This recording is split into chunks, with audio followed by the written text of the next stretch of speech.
दोस्तों, स्वागत है आपका हमारे चैनल द यूनिक वर्ल्ड में। और आज हम अकबर और बीरबल की कहानी का परिचय देंगे और अकबर बीरबल की सबसे ज्यादा मोस्ट पॉपुलर कहानी आपके साथ शेयर करेंगे। वीडियो आखिरी तक जरूर देखें। दोस्तों, कई वर्षों से महान मुगल सम्राट अकबर और उनके चतुर सलाहकार बीरबल के बारे में कई कहानियां मौजूद हैं। उनमें से अधिकांश सीधे एक पीढ़ी से दूसरी पीढ़ी में स्थानांतरित हो गए। कई गांवों ने अपनी स्वयं की नैतिक रूप से प्रेरित दंतकथाएं भी बनाईं और अकबर और बीरबल को उपयुक्त के रूप में शामिल किया।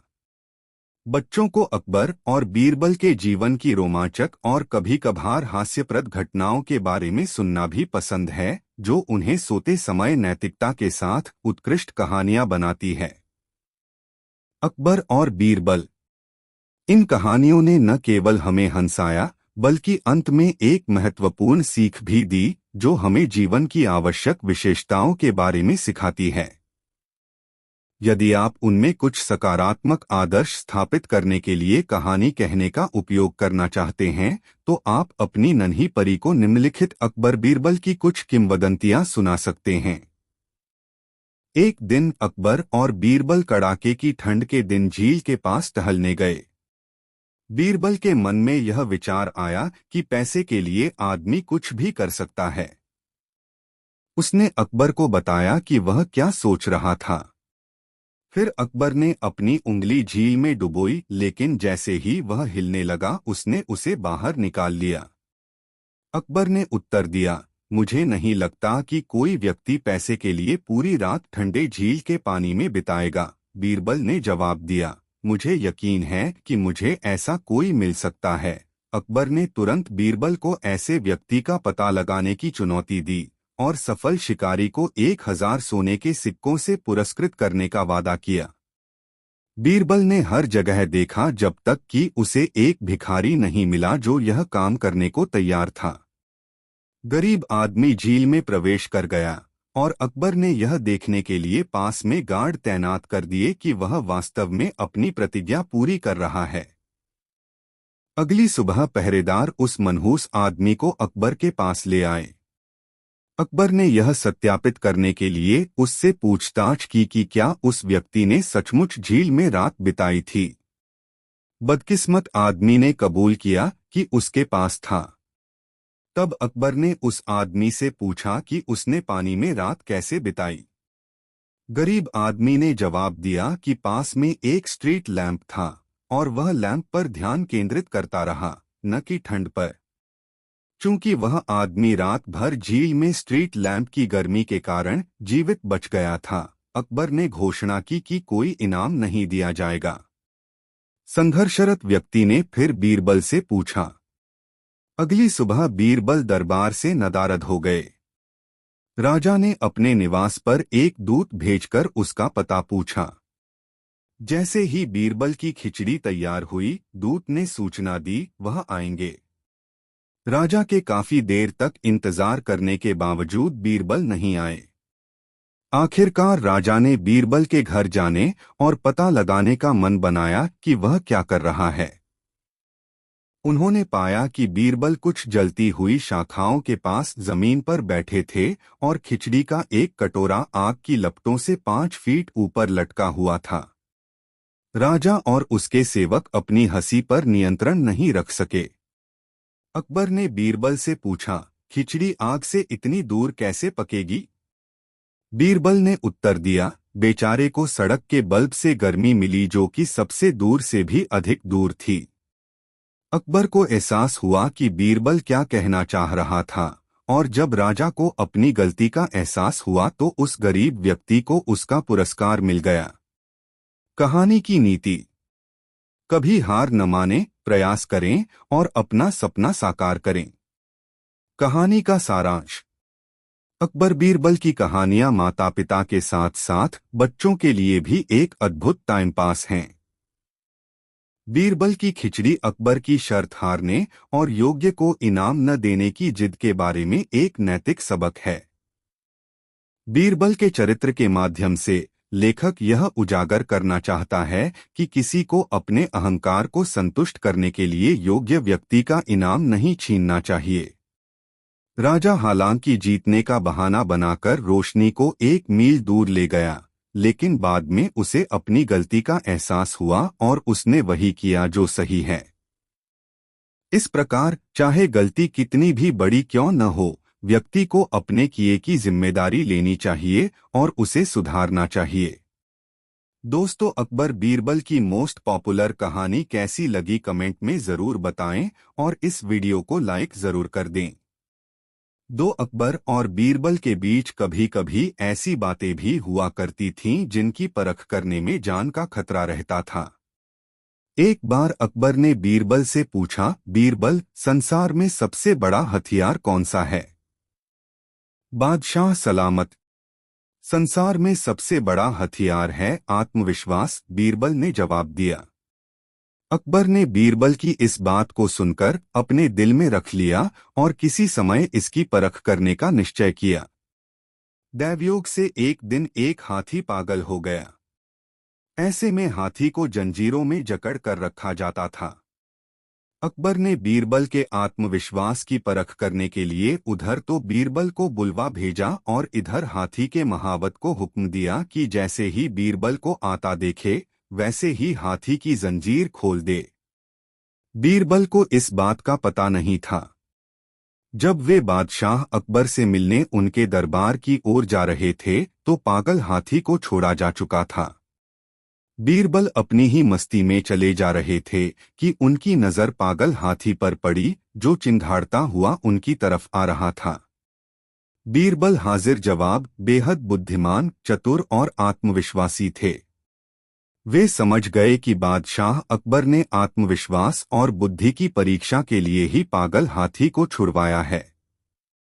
दौड़ता हुआ हाथी सूंड को उठाए तेजी से बीरबल की ओर चला आ रहा था। बीरबल ऐसे स्थान पर खड़े थे कि वह इधर-उधर भागकर भी नहीं बच सकते थे। ठीक उसी वक्त बीरबल को एक कुत्ता दिखाई दिया। हाथी बहुत निकट आ गया था, इतना करीब कि वह बीरबल को अपनी सूंड में लपेट लेता। तभी बीरबल ने झटपट कुत्ते की पिछली दोनों टांगें पकड़ी और पूरी ताकत से घुमाकर हाथी पर फेंका। बुरा तरह घबराकर चीखता हुआ कुत्ता जब हाथी से जाकर टकराया तो उसकी भयानक चीखें सुनकर हाथी भी घबरा गया और पलटकर भागा। अकबर को बीरबल की इस बात की खबर मिल गई और उन्हें यह मानना पड़ा कि बीरबल ने जो कुछ कहा है वह सच है। आत्मविश्वास ही सबसे बड़ा हथियार है। दोस्तों, इस वीडियो को लाइक करके सेव जरूर कर ले और कमेंट में बताएं कहानी कैसी लगी। 3 दोस्तों, एक वक्त की बात है, बादशाह अकबर किसी एक बात को लेकर बहुत परेशान रहने लगे थे। जब दरबारियों ने उनसे पूछा तो बादशाह बोले, हमारे शहजादे को अंगूठा चूसने की बुरी आदत पड़ गई है। कई कोशिश के बाद भी हम उनकी यह आदत छुड़ा नहीं पा रहे हैं। बादशाह अकबर की परेशानी सुनकर किसी दरबारी ने उन्हें एक फकीर के बारे में बताया जिसके पास हर मर्ज का इलाज था। फिर क्या था, बादशाह ने उस फकीर को दरबार में आने का निमंत्रण दिया। जब फकीर दरबार में आया तो बादशाह अकबर ने उन्हें अपनी परेशानी के बारे में बताया। फकीर ने बादशाह की पूरी बात सुनकर परेशानी को दूर करने का वादा किया और 1 हफ्ते का समय मांगा। जब 1 हफ्ते के बाद फकीर दरबार में आया तो उन्होंने शहजादे को अंगूठा चूसने की बुरी आदत के बारे में प्यार से समझाया और उसके नुकसान भी बताए। फकीर की बातों का शहजादे पर बहुत प्रभाव पड़ा और उसने अंगूठा न चूसने का वादा भी किया।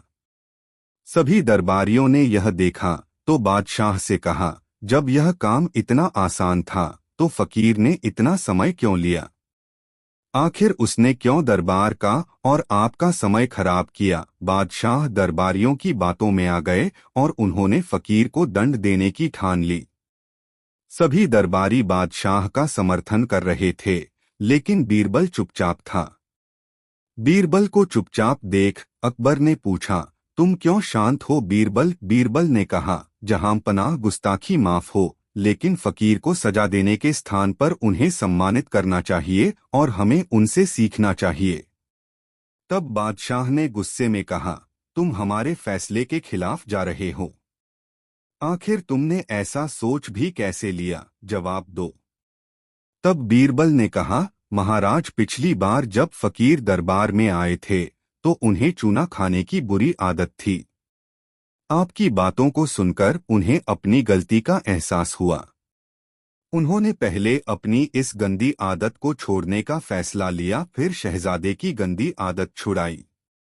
बीरबल की बात सुनकर दरबारियों और बादशाह अकबर को अपनी गलती का एहसास हुआ और सभी ने फकीर से क्षमा मांगकर उसे सम्मानित किया। कहानी से सीख: हमें दूसरों को सुधारने के पहले खुद सुधरना चाहिए, इसके बाद ही दूसरों को ज्ञान देना चाहिए। दोस्तों, कहानी कैसी लगी कमेंट में जरूर बताएं। एक दिन बादशाह अकबर ने घोषणा की कि जो आदमी सर्दी के इस मौसम में नदी के ठंडे पानी में रात भर खड़ा रहेगा, उसे शाही खजाने से पुरस्कृत किया जाएगा। इस घोषणा को सुनकर एक गरीब धोबी ने सारी रात नदी में खड़े खड़े बिता दी और अगले दिन बादशाह के दरबार में आकर इनाम मांगने लगा। बादशाह ने उस धोबी से सवाल किया, क्या तुम बता सकते हो किस शक्ति के सहारे तुम रात नदी में खड़े रहे? धोबी ने अदब के साथ जवाब दिया, आलमपनाह, मैं कल सारी रात महल की छत पर जलते हुए चिराग को देखते रहा। उसी की शक्ति से मैं सारी रात नदी में खड़ा रह सका। बादशाह ने उसका जवाब सुनकर कहा, इसका मतलब तो यह हुआ कि महल की रोशनी की आंच की गर्मी के कारण तुम सारी रात पानी में खड़े रह सके, इसलिए तुम इनाम के सच्चे हकदार नहीं हो सकते। धोबी उदास हो गया और बीरबल के पास जाकर निराशा भरे स्वर में बोला, दरबार में बादशाह ने इनाम देने से इनकार कर दिया है। धोबी ने इसका कारण भी बीरबल को बता दिया। बीरबल ने गरीब धोबी को सांत्वना देकर घर भेज दिया। बादशाह ने अगले दिन बीरबल को दरबार में न पाकर एक खादिम को उन्हें बुलाने के लिए भेजा। खादिम ने उन्हें आकर सूचना दी, बीरबल ने कहा है कि जब उनकी खिचड़ी पूरी पक जाएगी तभी वह दरबार में आ सकेंगे। बादशाह को यह सुनकर बड़ा अचरज हुआ। वह अपने दरबारियों के साथ बीरबल के घर पहुंचे। वहां उन्होंने देखा कि दो लंबे बांसों के ऊपर एक हंडिया में चावल रखकर उसे लटकाया गया है और नीचे जमीन पर आग जल रही है। बादशाह ने तत्काल पूछा, बीरबल, यह क्या तमाशा है? क्या इतनी दूरी पर रखी हंडिया में खिचड़ी पक जाएगी? हुजूर, जरूर पक जाएगी। बीरबल ने उत्तर दिया। कैसे? बादशाह ने कौतूहलवश पूछा। जहां पनाह, बिल्कुल वैसे ही जैसे महल के ऊपर जल रहे दिए की गर्मी के कारण धोबी सारी रात नदी के पानी में खड़ा रहा। बीरबल ने कहा। बादशाह अकबर बीरबल का यह तर्कसंगत उत्तर सुनकर लज्जित हुए। उन्होंने तुरंत धोबी को ढूंढ लाने और पुरस्कृत करने का आदेश जारी कर दिया। दोस्तों, वीडियो को लाइक जरूर कर दे। बादशाह अकबर ने सुना कि कोई ज्योतिष शेखी बघारता है कि उसकी भविष्यवाणी कभी झूठी नहीं हो सकती। उसे सजा देने के लिए दरबार में बुलाया गया। अकबर ने उस व्यक्ति से पूछा, तुम कहते हो कि तुम भविष्य बिल्कुल सही बताते हो, तो मुझे बताओ कि तुम्हारी मृत्यु कब होगी? वह आदमी बोला, मुझे अपनी पत्रिका देखनी पड़ेगी, आप मुझे 1 घंटे का समय दीजिए। ज्योतिषी अपनी पत्रिकाएं देखने की बजाय बीरबल के पास पहुंचा। बीरबल ने उसे बताया कि उसे क्या कहना है। दरबार में लौटकर ज्योतिषी ने घोषणा की कि उसकी मृत्यु बादशाह से 3 दिन पहले होगी। अकबर को उसकी बात पर भरोसा नहीं था, लेकिन अपनी मृत्यु के डर से उन्होंने उसे बिना किसी नुकसान के भेज दिया। शिक्षा: इससे हमें यह शिक्षा मिलती है कि यदि आप कुछ पाना चाहते हैं तो सबसे पहले डर को दूर करना सीखें और फिर शांत दिमाग से काम करें। यदि ज्योतिषी अपनी मृत्यु की कोई और तारीख बताता तो बादशाह उसे गलत साबित करने के लिए उसे मृत्युदंड दे देते। दोस्तों वीडियो को लाइक जरूर कर दे और कमेंट में बताएं वीडियो कैसा लगा। साथ बादशाह अकबर के राज्य में एक व्यापारी आया। उसे गर्मी लगी तो उसने नदी पर स्नान करने की सोची। उसने अपने सारे गहने अपने कपड़ों के साथ कमरे के एक कोने में रख दिए और नहाने चला गया। जब वह नहाकर वापस आया तो देखा कि उसके गहने गायब हैं। उसने अपने सभी नौकरों से पूछा, मगर ये जानने में असफल रहा कि किसने गहने चुराए हैं। तब व्यापारी इस समस्या को सुलझाने के लिए अकबर के पास गया। अकबर ने यह समस्या बीरबल को दी। बीरबल ने व्यापारी को अगले दिन अपने सभी नौकरों के साथ दरबार में आने के लिए कहा। अगले दिन जब नौकर दरबार में आए तो बीरबल ने हर नौकर को एक छड़ी दी और कहा, मैं तुम सबको एक समान छड़ियाँ देता हूँ, लेकिन ये छड़ियाँ जादुई हैं। जब ये किसी चोर के पास होती हैं तो एक दिन में 1 इंच बढ़ जाती हैं। अगर तुमने अपने मालिक के गहने चुराए हैं तो तुम्हारी छड़ी कल तक 1 इंच बढ़ जाएगी। इसलिए अब अपनी अपनी छड़ी लेकर घर जाओ और कल मेरे पास आना। अगली सुबह दरबार लगा और व्यापारी व उसके नौकर अपनी अपनी छड़ी के साथ पहुंचे। बीरबल ने सबकी छड़ियां लेकर उन्हें एक साथ रख दिया। उनमें एक छड़ी बाकी सबसे 1 इंच छोटी थी।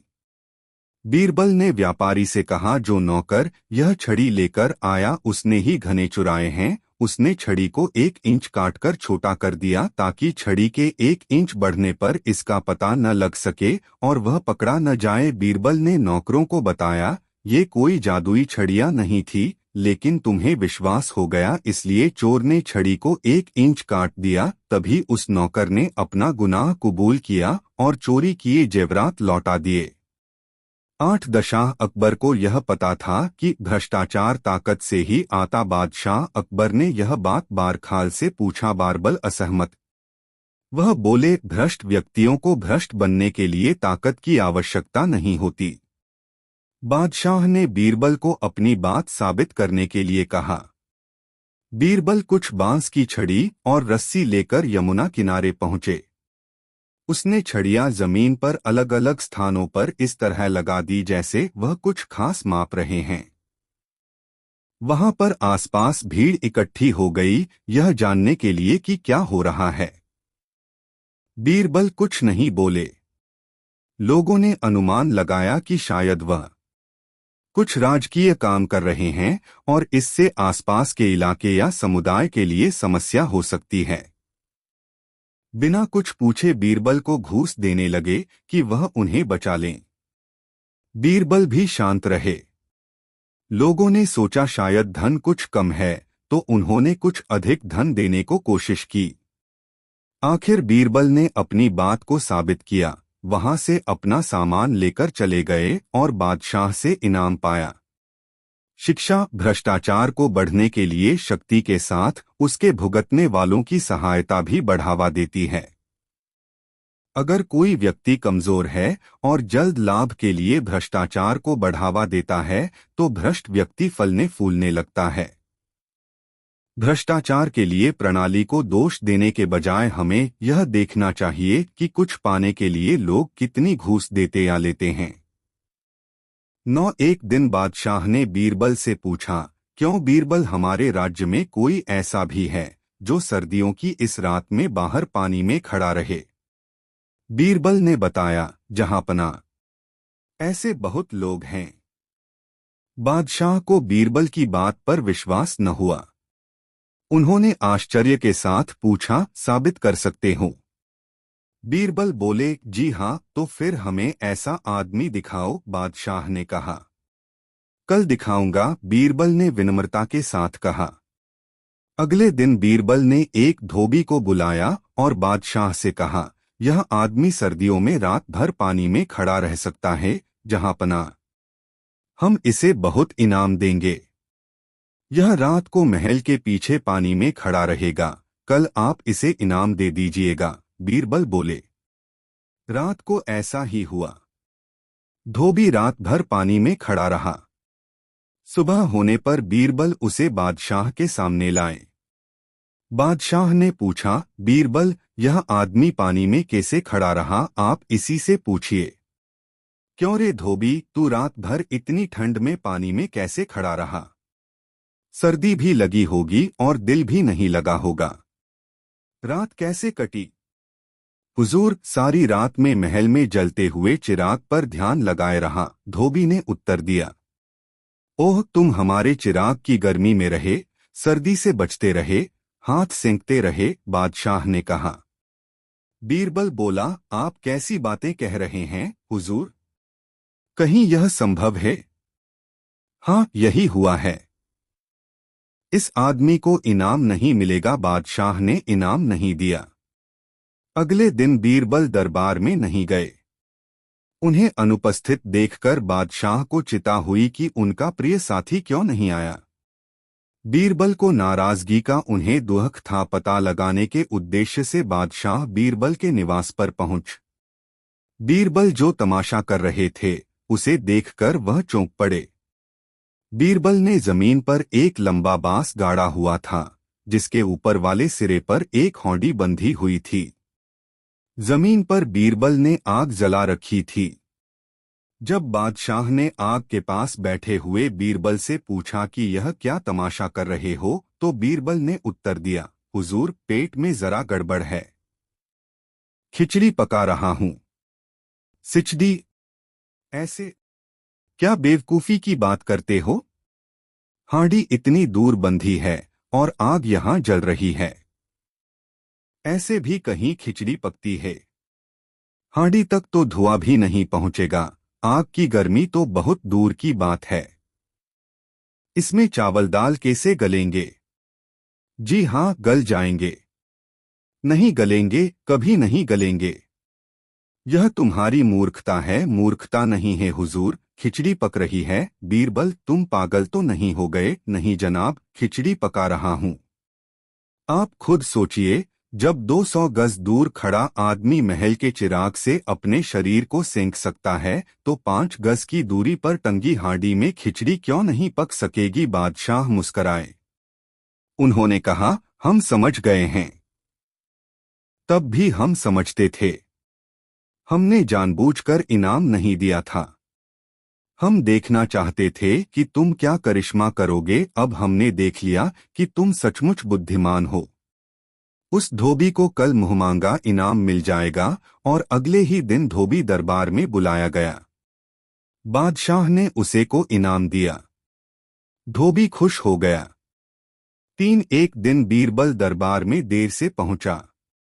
जब बादशाह ने देरी का कारण पूछा तो वह बोला, मैं क्या करता हुजूर, मेरे बच्चे आज जोर जोर से रोकर कहने लगे कि दरबार में न जाऊं। किसी तरह उन्हें बहुत मुश्किल से समझा पाया कि मेरा दरबार में हाजिर होना कितना जरूरी है। इसी में मुझे काफी समय लग गया और इसलिए मुझे आने में देर हो गई। बादशाह को लगा कि बीरबल बहानेबाजी कर रहा है। बीरबल के इस उत्तर से बादशाह को तसल्ली नहीं हुई। वे बोले, मैं तुमसे सहमत नहीं हूं। किसी भी बच्चे को समझाना इतना मुश्किल नहीं जितना तुमने बताया। इसमें इतनी देर तो लग ही नहीं सकती। बीरबल हंसता हुआ बोला, हुजूर, बच्चे को गुस्सा करना या डपटना तो बहुत सरल है, लेकिन किसी बात को विस्तार से समझा पाना बेहद कठिन। अकबर बोले, मूर्खों जैसी बात मत करो।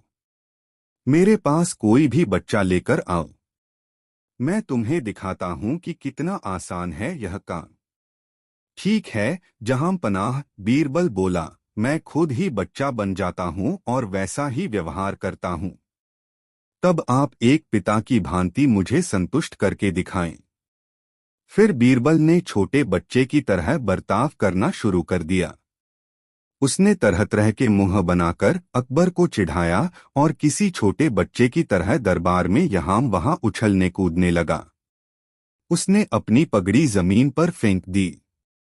फिर वह जाकर अकबर की गोद में बैठ गया और लगा उनकी मूंछों से छेड़छाड़ करने। बादशाह कहते ही रह गए, नहीं नहीं मेरे बच्चे, ऐसा मत करो, तुम तो अच्छे बच्चे हो न। सुनकर बीरबल ने जोर जोर से चिल्लाना शुरू कर दिया।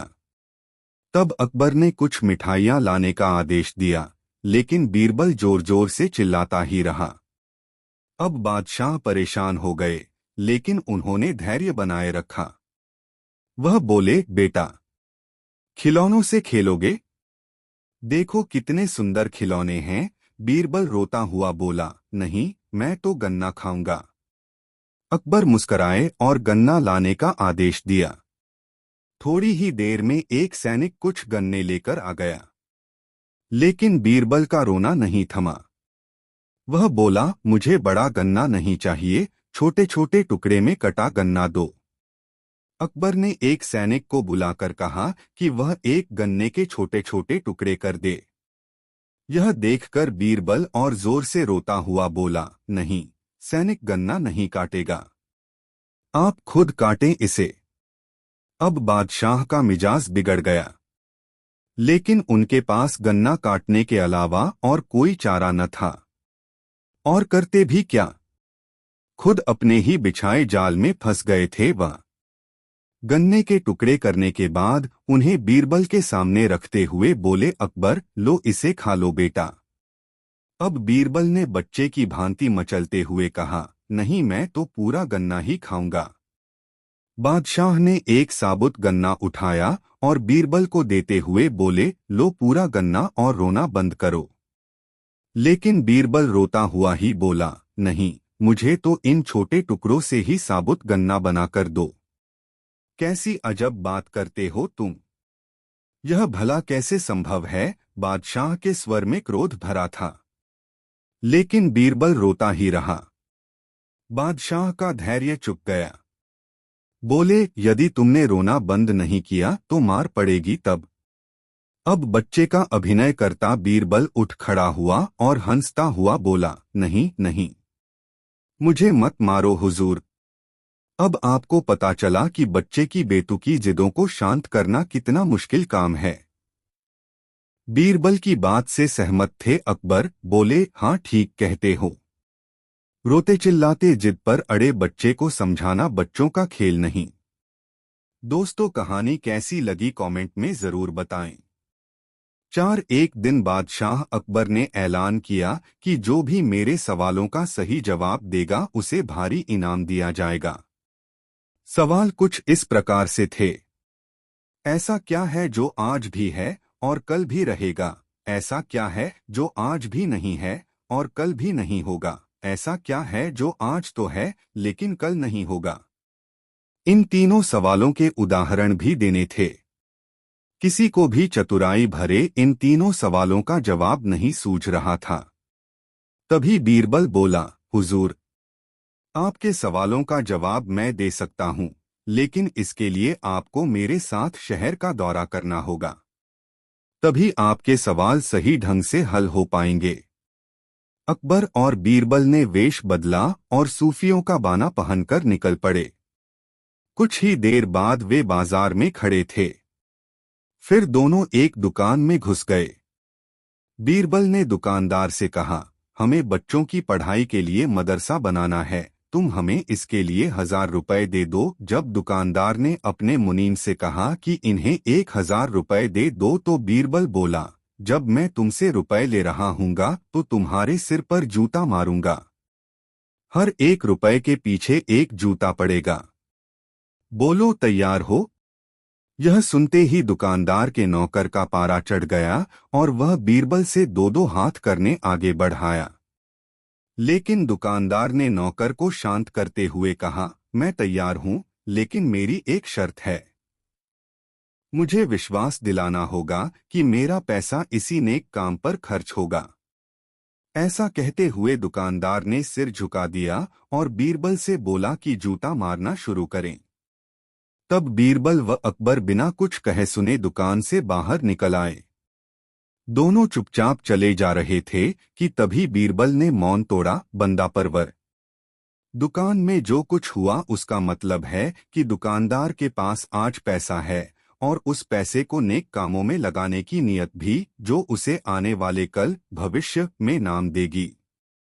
इसका एक मतलब यह भी है कि अपने नेक कामों से वह जन्नत में अपनी जगह पक्की कर लेगा। आप इसे यूं भी कह सकते हैं कि जो कुछ उसके पास आज है, कल भी उसके साथ होगा। यह आपके पहले सवाल का जवाब है। फिर वे चलते हुए एक भिखारी के पास पहुंचे। उन्होंने देखा कि एक आदमी उसे कुछ खाने को दे रहा है और वह खाने का सामान उस भिखारी की जरूरत से कहीं ज्यादा है। तब बीरबल उस भिखारी से बोला, हम भूखे हैं, कुछ हमें भी दे दो खाने को। यह सुनकर भिखारी बरस पड़ा, भागो यहां से, जाने कहां से आ जाते हैं मांगने। तब बीरबल बादशाह से बोला, यह रहा हुजूर आपके दूसरे सवाल का जवाब। यह भिखारी ईश्वर को खुश करना नहीं जानता। इसका मतलब यह है कि जो कुछ इसके पास आज है वो कल नहीं होगा। दोनों फिर आगे बढ़ गए। उन्होंने देखा कि एक तपस्वी पेड़ के नीचे तपस्या कर रहा है। बीरबल ने पास जाकर उसके सामने कुछ पैसे रखे। तब वह तपस्वी बोला, इसे हटाओ यहां से, मेरे लिए यह बेईमानी से पाया गया पैसा है, ऐसा पैसा मुझे नहीं चाहिए। अब बीरबल बोला, हुजूर, इसका मतलब यह हुआ कि अभी तो नहीं है लेकिन बाद में हो सकता है। आज यह तपस्वी सभी सुखों को नकार रहा है, लेकिन कल यही सब सुख इसके पास होंगे। और हुजूर, चौथी मिसाल आप खुद हैं। पिछले जन्म में आपने शुभ कर्म किए थे जो यह जीवन आप शानो शौकत के साथ बिता रहे हैं, किसी चीज की कोई कमी नहीं। यदि आपने इसी तरह ईमानदारी और न्यायप्रियता से राज करना जारी रखा तो कोई कारण नहीं कि यह सब कुछ कल भी आपके पास न हो। लेकिन यह न भूलें कि यदि आप राह भटक गए तो कुछ साथ नहीं रहेगा। अपने सवालों के बुद्धिमत्तापूर्ण चतुराई भरे जवाब सुनकर बादशाह अकबर बेहद खुश हुए। दोस्तों, वीडियो को लाइक जरूर करें। 10 एक आदमी तोते पकड़कर उन्हें पढ़ाने सिखाने के बाद किसी बड़े आदमी को भेंट करके इनाम पाने का धंधा करता था। एक दिन उसे एक बड़ा सुंदर तोता मिला। उसने तोते को पढ़ाया और उसे इंसानी बोली सिखाई। उस आदमी ने वह तोता बादशाह अकबर को भेंट करके बड़ा अच्छा इनाम पाया। बादशाह ने तोते की देखरेख के लिए एक आदमी रख लिया।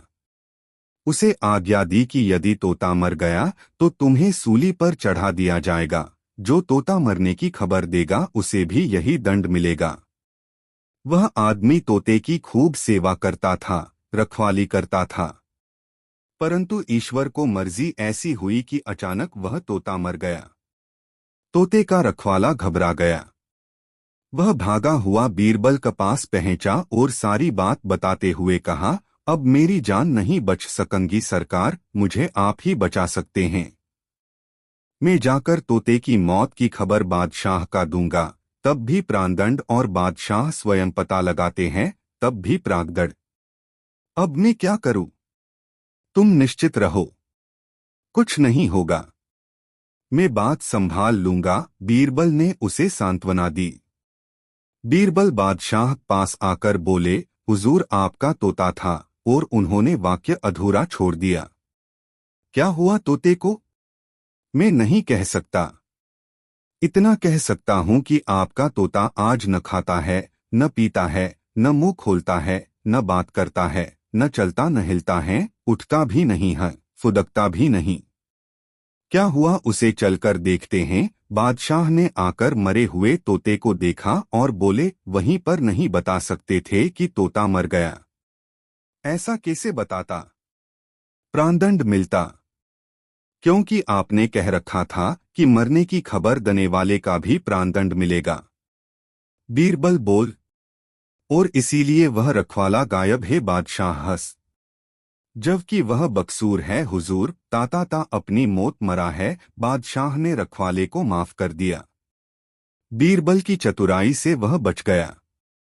11 एक बार बीरबल की गैरहाजिरी में बादशाह अकबर ने अपने सभासदों से 5 सवाल पूछे। फूल किसका अच्छा, दूध किसका अच्छा, मिठास किसकी अच्छी, पत्ता किसका अच्छा, राजा कौन अच्छा। बादशाह के इन सवालों को सुनकर दरबारियों ने अपनी अपनी बुद्धि के अनुसार उत्तर दिए। किसी ने गुलाब तो किसी ने कमल का फूल अच्छा बताया, इसी तरह दूध के लिए भी हुआ। किसी ने गाय का तो किसी ने भैंस का दूध अच्छा बताया। किसी ने केले तो किसी ने नीम आदि के पत्ते को गुणकारी बताया। राजा कौन अच्छा है? इसका सभी ने एक स्वर में उत्तर दिया, बादशाह अकबर अच्छा है। बादशाह को उन लोगों की स्वामी भक्ति पर प्रसन्नता तो हुई, किंतु अपने सवालों का यथोचित उत्तर न पाने से संतोष नहीं हुआ। तभी बीरबल के आने पर वही सवाल बीरबल से पूछे गए। बीरबल ने इस प्रकार उत्तर दिए, कपास का फूल अच्छा होता है जिससे कपड़ा बनता है। दूध अपनी माता का सबसे अच्छा होता है, इसी से शरीर बढ़ता है और पालन पोषण होता है। मिठास वाणी की अच्छी होती है। पत्ता पान का अच्छा होता है, जिसको देने से दुश्मन भी मित्र की तरह अच्छा व्यवहार करता है। राजाओं में इंद्र सर्वश्रेष्ठ हैं, क्योंकि उनकी आज्ञा से ही बादल पानी बरसाते हैं, जिससे संसार में खेती बाड़ी होती है। बीरबल का उत्तर सुनकर अकबर तथा अन्य दरबारी प्रसन्न हुए। शिक्षा किसी चीज की उपयोग की क्षमता ही उसकी कुंजी है। अपनी सूझ को बढ़ाकर उसका उचित उपयोग आपको हर जगह सराहनीय बनाता है और मुश्किल परिस्थितियों को हल करने में सहायक भी होता है। 12 अकबर हमेशा एक अच्छे प्रशासनिक बनना चाहते थे। वह सोचते थे कि बादशाह के रूप में उन्हें अपने राज्य की सही तस्वीर नहीं मिल सकती थी। वह अपने राज्य और अनेक विषयों के बारे में एक आम आदमी बनकर जानना चाहते थे। अक्सर वे भेष बदलकर आगरा शहर में घूमते थे। उनके मंत्री बीरबल यह ठीक नहीं मानते थे, क्योंकि इससे बादशाह को खतरा हो सकता था। ऐसे ही एक अवसर पर जब बादशाह भेष बदलकर निकलने को तैयार थे, बीरबल ने अपनी असहमति जताई, जहांपनाह, यह ठीक नहीं है।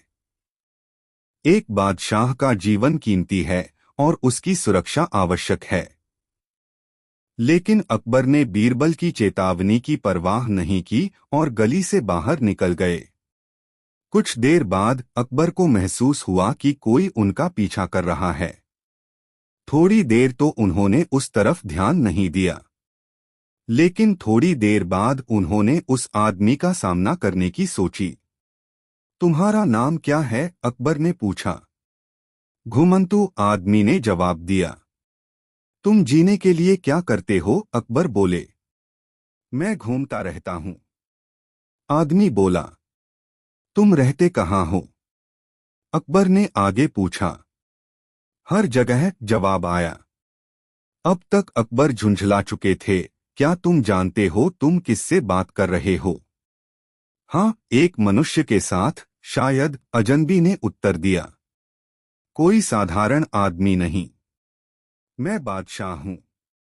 अगर तुम्हें विश्वास नहीं है तो मैं तुम्हें शाही मोहर दिखा सकता हूं।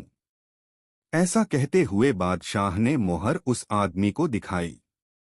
पहले तो अजनबी उसे घूरता रहा और फिर जल्दी से उसे अपनी जेब में रखकर भाग गया। तब अकबर को महसूस हुआ, उन्होंने क्या किया। चोर, चोर, पकड़ो उसे, पकड़ो उसे, वह चिल्लाने लगे। बहुत से लोग उनकी चिल्लाने की आवाज सुनकर चोर के पीछे भागे।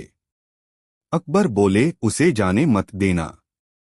उस अजनबी को जब लोगों ने पकड़ा तो वह उनको हटाते हुए बोला, मूर्खा, क्या तुम मुझे नहीं जानते? मैं बादशाह हूं। तुम मेरी मोहर देखो, शायद फिर तुम मान जाओ। लोग उससे माफी मांगने लगे। हमें माफ कर दीजिए जहांपनाह, हम एक पागल आदमी की बात मानकर ऐसा कर रहे थे। अकबर यह सब देख रहे थे। मुझे इनके ऊपर हमला करने से पहले महल लौट जाना चाहिए, उन्होंने स्वयं से कहा। मुझे विश्वास है कि बीरबल चोर पकड़ने में मदद करेंगे।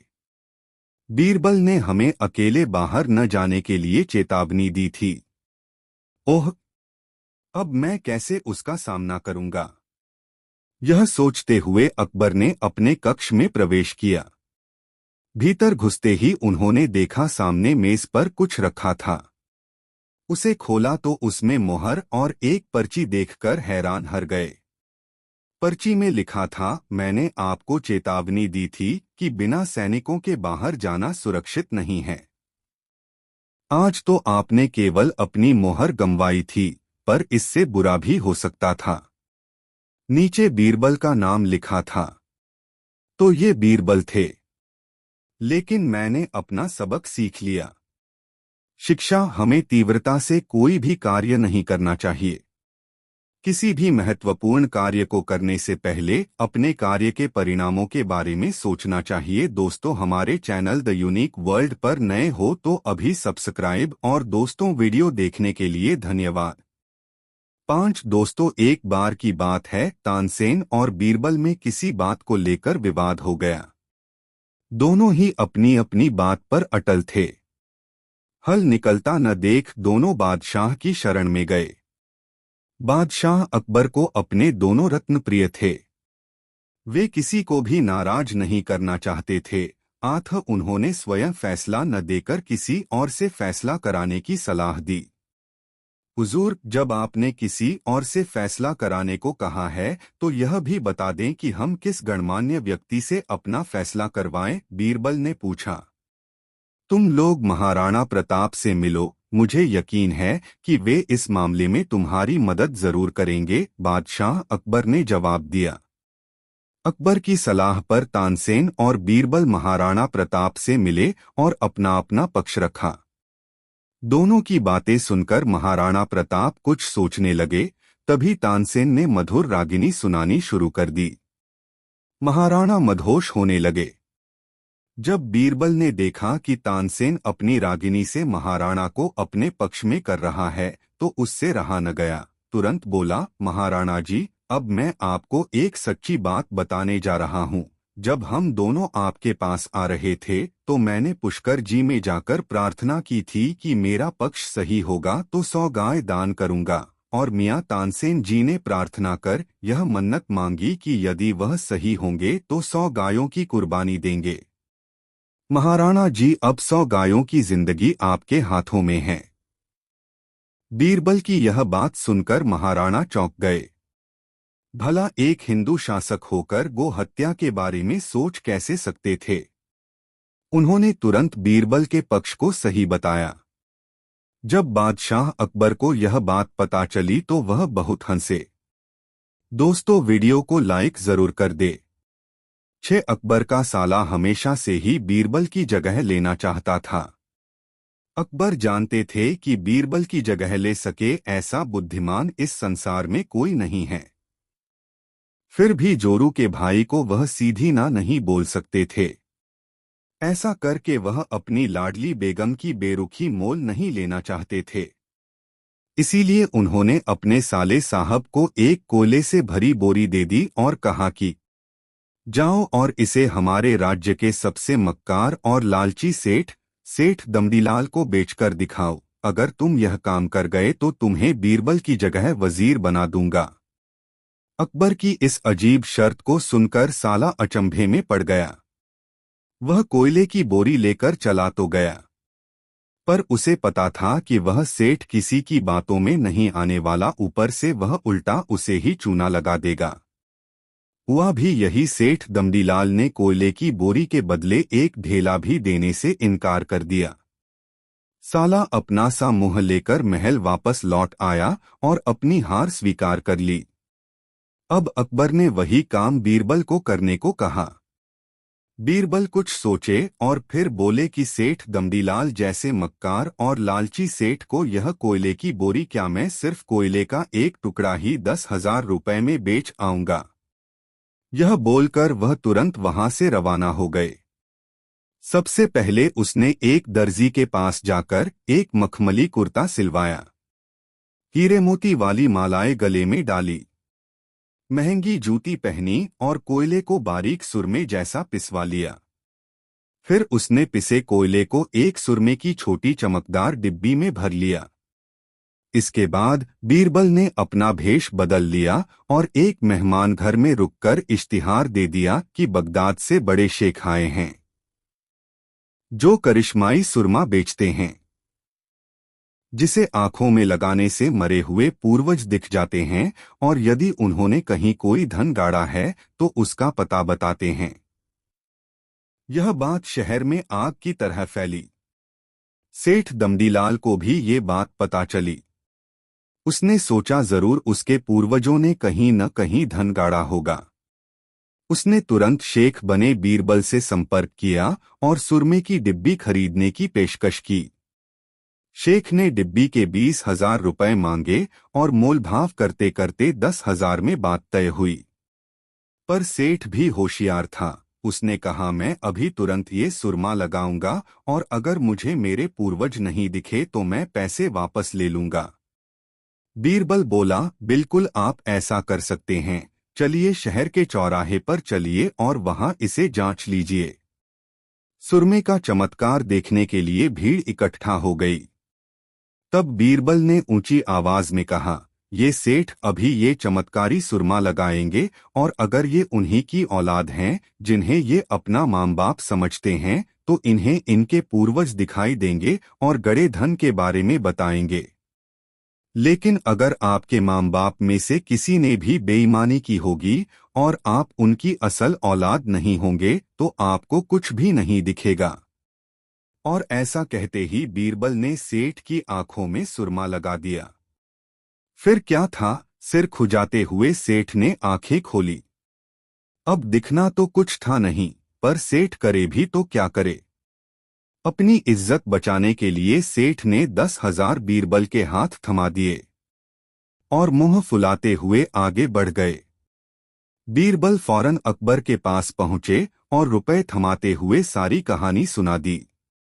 अकबर का साला बिना कुछ कहे अपने घर लौट गया और अकबर बीरबल एक दूसरे को देखकर मंद मंद मुस्काने लगे। इस किस्से के बाद फिर कभी अकबर के साले ने बीरबल का स्थान नहीं मांगा। दोस्तों, कहानी कैसी लगी कमेंट में ज़रूर बताएं। ऐसी और नई कहानी सुनने के लिए हमारे चैनल द यूनिक वर्ल्ड को सब्सक्राइब ज़रूर कर ले और यह वीडियो अपने मित्रों को ज़रूर शेयर करें। वीडियो देखने के लिए धन्यवाद।